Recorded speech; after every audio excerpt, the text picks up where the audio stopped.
Good morning in some parts of the world. This is Shay Chris coming to you this morning. It is December 10th, I believe, Monday. On my way to work, and I thought I'd drop a note just to kind of talk a little bit about more about my process with the VSG surgery and the 6-month insurance requirement that I had to go through.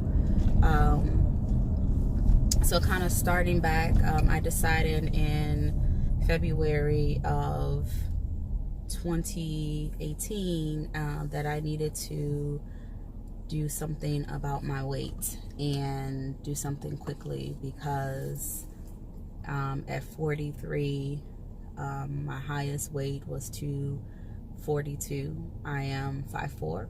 I'm sorry, 5'3" and 3/4, but I brought it down to 5'4". I think my BMI at the start of this was like a 41, something like that. Again, struggle with my weight all my life. Never been a hindrance until, as I gotten older, joints started to hurt. My body just didn't feel right, and I needed to do something. So I came to the conclusion in February. Actually, I came to the conclusion in February after watching Passion Jones and her videos on VSG, and I admire her so much. She is just... she's a dope chick. I like her a lot. So when I started watching her videos, and then I started watching My 600-Pound Life and kind of gorging on those episodes, and I decided I think this is something I do definitely want to do. So I have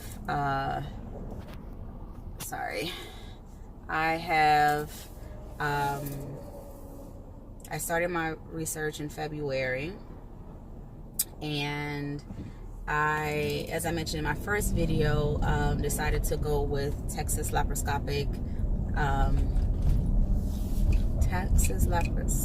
Consultants, I think it is. It's in Houston.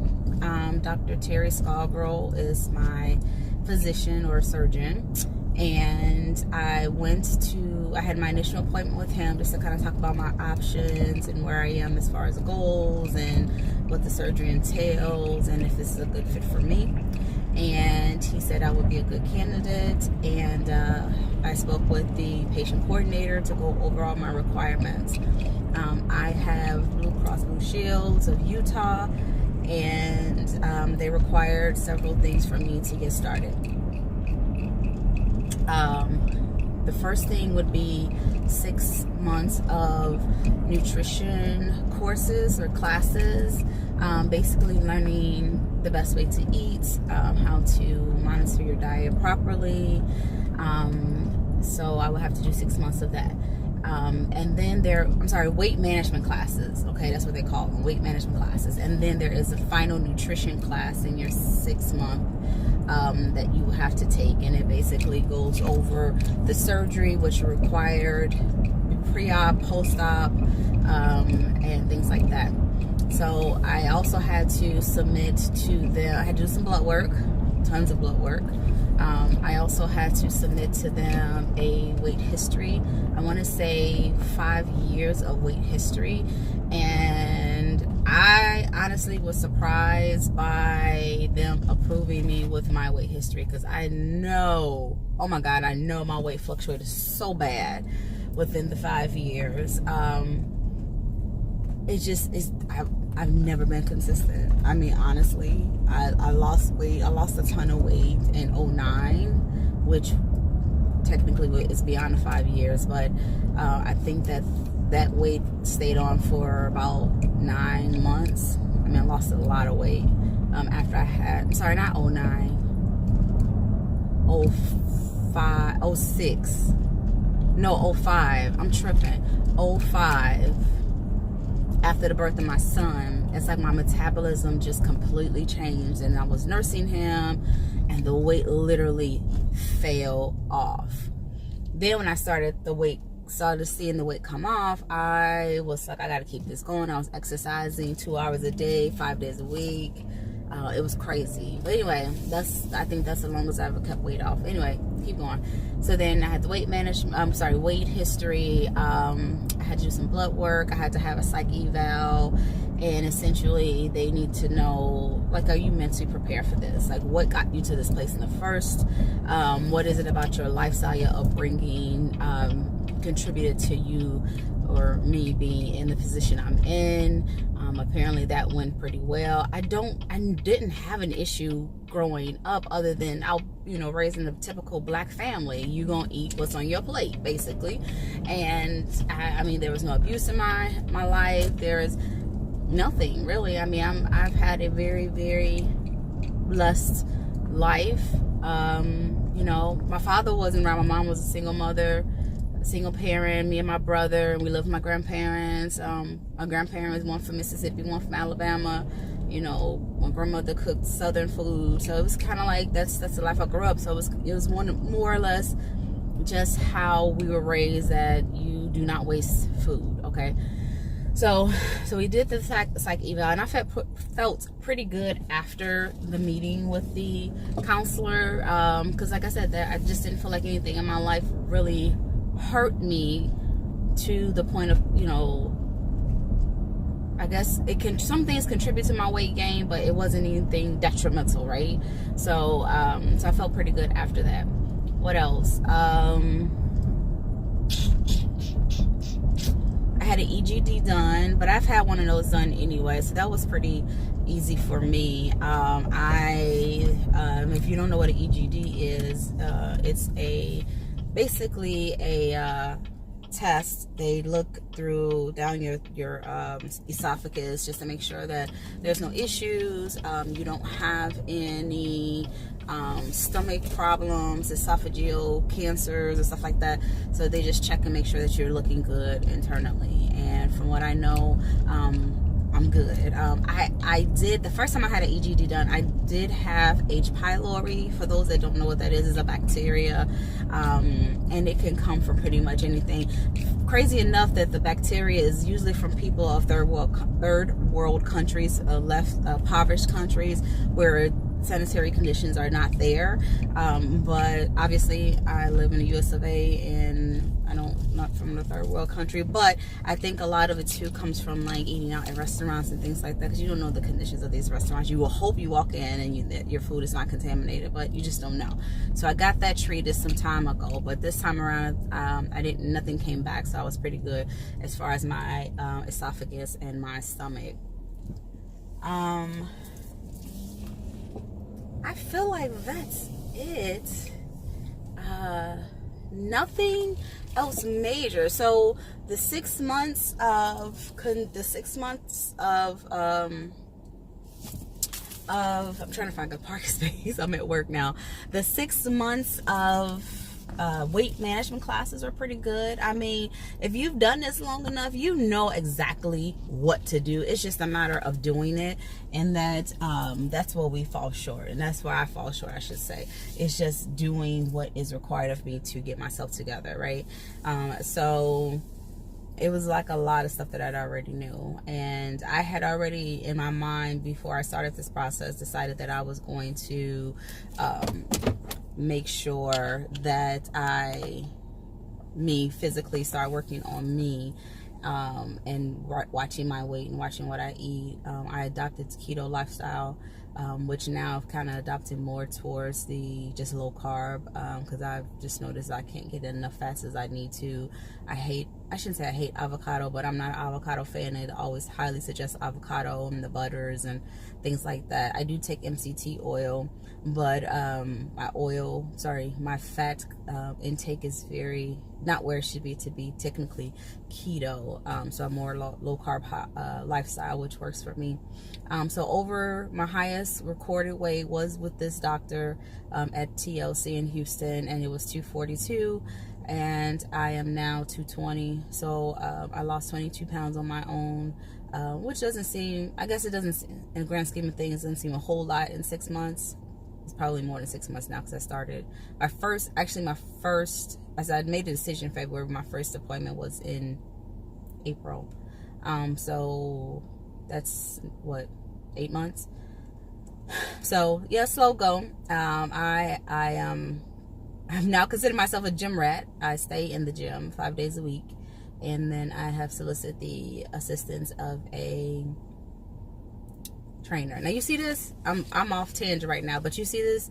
This is going to be one of those I guess because I'm not sitting back either, but even when I'm sitting normally, one of those non-scale victories, I need the seatbelt to stay off my tatas and quit me across my neck. So when I get there, I'll be very happy, because I'm relaxed now, but once I start moving around in the car, this thing comes up and wants to choke me in my neck. But anywho, so yeah, so my process was fairly simple. I kind of just took it, in stride, and whatever they needed me to do. Oh, I had to take some type of quiz too. And basically it's a little, I guess, computer-based assessment. You had to watch a video about the process, the procedures. It went over VSG, lap band, and gastric bypass. So you had to do that, and they recorded it through their system, the doctor's office system. My doctor's office is fabulous. I love it. I didn't do a whole lot of research, truth be told. I'm not gonna lie to you, only because I know a couple people that went through this process, and they went through TLC, and their results were fabulous. And then when I spoke to Dr. Scarborough, I was very impressed by his knowledge. He's been doing this for a while. Him and Dr. Yu, who's also a physician in that particular practice, and they just blew me away. So I'm very thankful that I didn't have a lot of the issues that I've read about people that are going through this process have had, because they just, your doctor's everything. Like, if you don't get a good surgeon, you might as well just forget about the whole thing. Just throw the whole thought away, because your surgeon is key, right? And the facility that he works for is key. And I do not have that 1 ounce of complaints when it comes to TLC in Houston. So I'm excited. I'm very excited. I am getting very impatient though. I start my pre-op diet on December 25th. Yes, on Christmas. But I can say that I did have a very good Thanksgiving. I didn't do any type of fat food funerals like I've seen people do. No, I just kind of, enjoyed myself, enjoyed my family, enjoyed my friends, and let it be. And then the next day, let me stop lying. 2 days later, I went right back to my low carb lifestyle. I had to get my, I didn't do the whole, you eat a plate, take a nap, come back, get another plate. I didn't do all that. One, because we didn't eat until 4, and then I typically don't have a huge appetite after making, cooking so much. So I had a plate, I maybe munched a little bit towards the end, and I came back the next day because I had some desserts I needed to try that my girlfriend brought. So I had to, take that in. I don't believe in and limiting yourself, which is going to be an issue for me, because this is VSG. That's all it does, right? Is limit you. So this is definitely going to be a mental a mental thing for me, and changing my mindset on eating. So y'all pray for me. But yeah, so that's essentially it. Good luck for those that are in the process of researching and looking for a physician. I read, listened, and watched some videos, and a lot of people struggled and they didn't find the right one. And then some of the physicians, oh my God, it's like, I would just love to see that facility. Like, you could not be top notch with some of the things that they have these patients doing. Like, the biggest thing is a person could be 300 pounds, and I find this very strange. So you have to do a pre-op diet. And what's the reason for a pre-op diet, right? The liquid diet before your surgery is to shrink your liver. It's a liver shrinking diet. And that's because when they go into cut up your stomach, your liver is right there. So if your stomach is your liver is ridiculously huge, it's going to require the doctor to do more maneuvering, and possibly put you at risk for having other issues where they may cut the wrong place, whatever the case may be. And so people that are 300 plus pounds not going on a liver shrinking diet is beyond me. Like, you must have a real skilled surgeon in order for him not to require that, so I just didn't understand that, right? And I'm not a doctor. I just do a lot of research. I do work at a nursing school, and I have my knowledge of some things, but I'm not that, I just do research. But to me, that is kind of shady, right? And then not requiring a specific regimen when it comes to post-op. You have a brand new stomach, and just like a baby, you have to build that stomach up to adult stomach, right? And so that requires going into eating slowly. And a lot of these people, at least unless they're listening to their hearing their doctors all wrong, don't go into this with a easy pace type of situation. Like they're eating chicken wings in week 2. How you do that? I'm confused, honestly. I would imagine that would put a lot of wear on your stomach right out the box. So I don't know. I would be leery of that. But if you don't know, you don't know, right? So, but that's why it's important that you do your research, because you will have that knowledge. And so when you go to the doctor and they're telling you all these kinds of shady things, you understand that that's not right. But teach his own. And I'm not saying that, you know, that doctor is not particularly skilled in what he does, but I would just be a little bit leery when they don't require those things for you to do. So that is about it. I just want to come in quickly. I don't know how quickly this is. It says 16 minutes. Jeez Louise.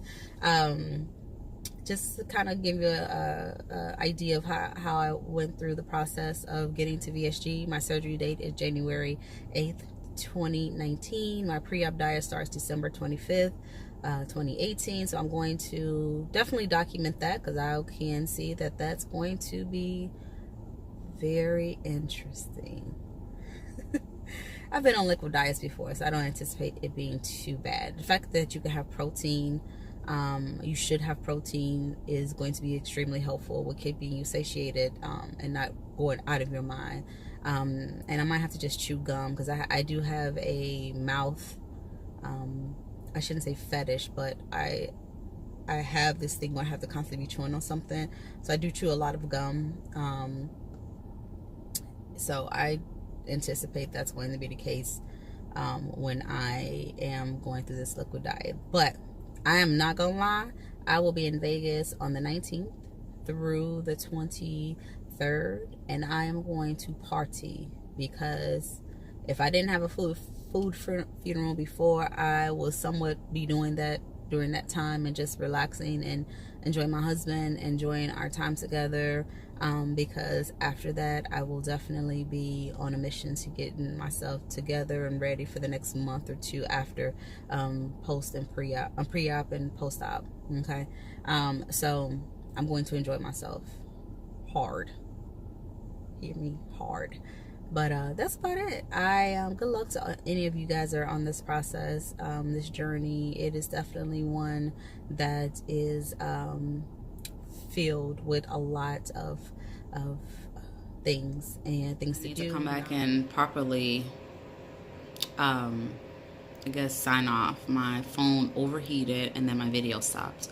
But anyway, so essentially, I just want to just kind of congratulate those that have decided to do this journey and to make the choice to better themselves and their physical being, just for the whomever, themselves, their kids, whoever is your motivation to get yourself right. And I say just do the research, ensure that you're doing the right things and choosing the right doctors, and good luck with everything. So I'll see you guys in the next video. You take care. Bye.